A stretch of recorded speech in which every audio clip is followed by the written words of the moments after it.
Lord, you will provide. Oh,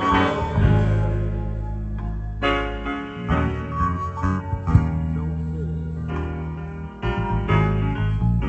fail in God.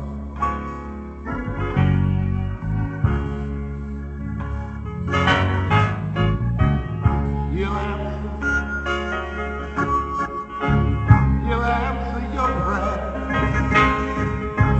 Don't worry. Oh, you don't have to cry.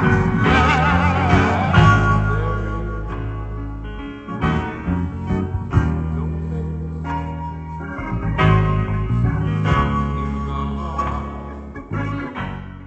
To have a teaching series entitled When Jesus is in the House. Our series is taken from Mark, the 2nd chapter, verses 1 through 5. Verse 1 starts, and again he entered into Capernaum after some days, and it was heard that he was in a house. Verse 2, and immediately many were gathered, so that none any longer had room even to the door, and he proclaimed the word to them. Then they came to him, bringing one who was paralyzed, who was carried by four. When they could not come near to him because of the crowd, they unroofed the roof where he was, and digging through, they let down the cot on which the paralytic was lying. And seeing their faith, Jesus said to the paralytic, "Child, your sins are forgiven to you." Just to give you a brief background on this first segment of our teaching series, When Jesus is in the House, in Mark, the 1st chapter, and also in Matthew, 4th chapter, I believe, we see the story where Jesus was in this city of Capernaum before our lesson of today. And while he was there the first time, he had cast out demons, he had worked some awesome miracles, and the word had gotten around so much so that he couldn't move freely throughout the city. So he had to leave for a period of time. And as we go into our lesson, we see that he has returned to the city of Capernaum.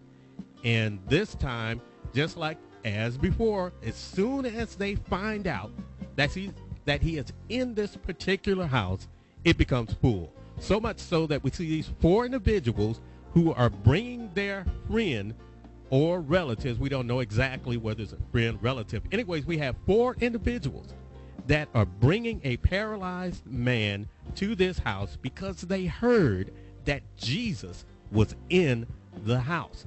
So they bring him there.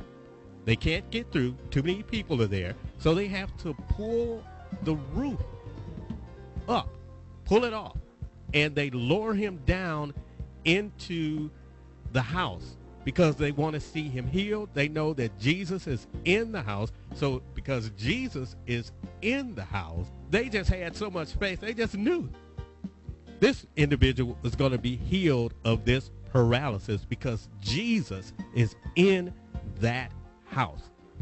Friends, what do people say about your house? As we look inward and we look at ourselves, and I have to look at myself also, what do people say about your house? And you know, what goes on in your house actually starts with what is inside of you, in your heart. Is Jesus in your heart? Is Jesus in the heart of your family, your friends, and your loved ones? Because you know what? When Jesus is inside of us, you know, something special is going on in our lives because we emulate and we reflect that Jesus is inside of us. Just like in this story, granted, there was no CNN, there was no cell phones, they didn't even have the Pony Express.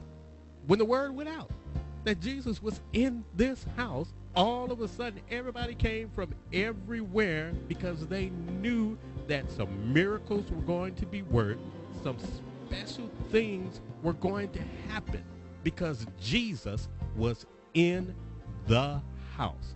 You know, as we look today in our churches, when we look into the churches that we affiliate and we worship with, you know, is Jesus in our churches?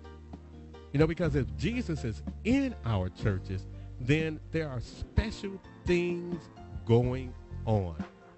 Is there any healing going on in our churches? Are lives being changed in our churches? And we can say the same thing about our homes, because the Christian life is more than just about what is going on in our lives when we're at church. We all can be good in church, but it's what's going on in our lives from day to day. And all of us need to look into ourselves, and I need to examine myself constantly to make sure that I reflect that Jesus is in my heart. We want you to just take time this week to reflect on your own personal situation. Ask the question, is Jesus in your house? Is Jesus in the church you attend? Is Jesus in your family? Is Jesus at your place of work? Because you know what? When Jesus is in the house, when he's in your heart, awesome things happen. You are a positive influence. You affect the lives of those around you. You affect the lives of those in the neighborhood. You affect the lives of those that you work with, your family, your friends, because there is something awesome, something special going on when Jesus is in the house. Be encouraged and be blessed.